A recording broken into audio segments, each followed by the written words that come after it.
After a CU student was found dead earlier this year, the family is sharing their frustration with how law enforcement handled that case.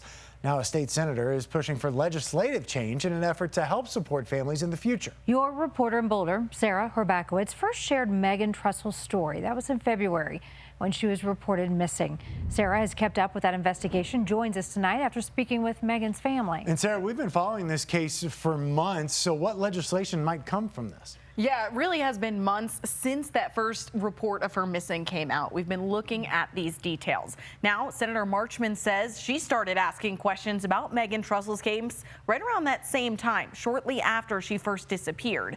Now, Marchman wants to create more transparency about how missing persons cases and death investigations are handled in our state. 251 pages. I put this all in a spreadsheet. All carefully organized and marked. How many hours have you spent going through this? I don't even know. I mean, it's like a full-time job. It's a job that no parent would ever wish for, reviewing their daughter's death investigation. Megan was very smart, very funny. She listened and she was there for people all the time. Megan Trussell was a freshman at CU Boulder when she disappeared on a cold February day. Search parties scoured the area her phone last pinged. The Boulder County Sheriff's Office got involved. Days later, her body was found in Boulder Canyon. Months later, deputies closed the case. The easiest way from point A to point B for them was to prove it was suicide. I mean, they followed up on a few leads. We know that. We appreciate the work that they did do, but they just didn't do enough of it.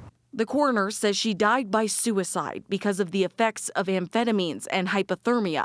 Her parents not only dispute the cause of death, but are frustrated with how the case was handled. At one point, they found Megan's missing cell phone before law enforcement. Vanessa and her friends were basically lapping the Boulder County Sheriff's Office.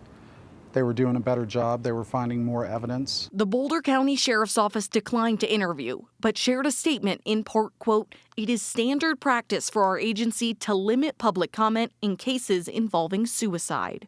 But another Colorado official is speaking on Megan's case, State Senator Janice Marchman. I've asked for the Attorney General to take this situation, my unique experience as a legislator and then someone who walks side by side with the family, and let's try to figure out under this lens what we can fix. Marchman's daughter also goes to CU and lived near Megan on campus.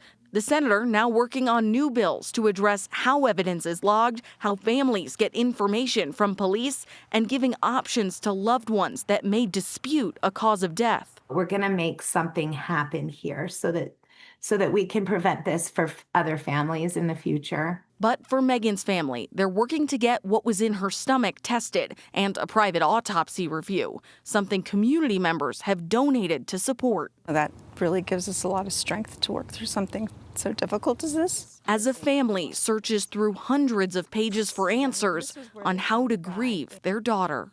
I'm a grieving parent. No grieving parent wants to believe that their kid took their own life. However, if you can convince me that that's the case, then I'll accept it.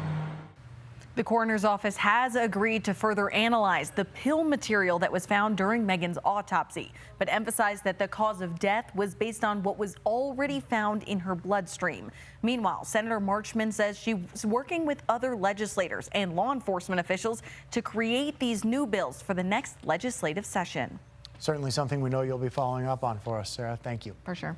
Sarah, of course, has been following this story from the start because she is your reporter in Boulder County. You can reach out to Sarah by sending her an email at yourreporter@cbs.com.